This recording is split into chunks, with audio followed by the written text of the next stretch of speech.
Now we start to add our hot broth, and we're going to add it 1 cup at a time. So in this case, it's about 2 ladles. And then you want to stir your rice. And now you don't want to add more broth until this is all absorbed. The broth I'm using is a chicken broth. You can either use a homemade chicken stock, or you can use the canned, or now in a box, chicken broth. I would suggest getting the style of chicken broth without the salt, because if you have the salt, it'll really taste really salty.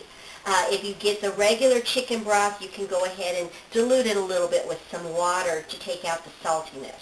The way you'll know to add your next ladle of broth is when you are moving your rice, it'll have a track in the bottom of the pan. And as you can see, it's filling in right now.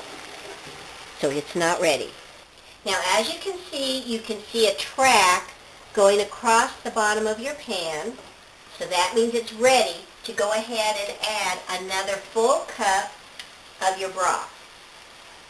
The reason we're just adding a cup at a time is because you don't want it to be too soupy, and what this is doing is it's actually getting the rice to release its starch in a slower manner, and what that's going to do is create a creamier risotto.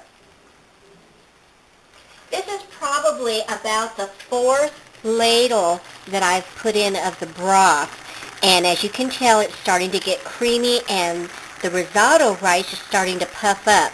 You'll want to start tasting it at this point, because you're wanting it now to be at your preference. Some people like it al dente, which means it's still got a little crunch to it, while others like it a little bit softer. I like mine just a little bit softer than that, but it's to your preference. So you'll want to start tasting it now, because you don't want to overcook it.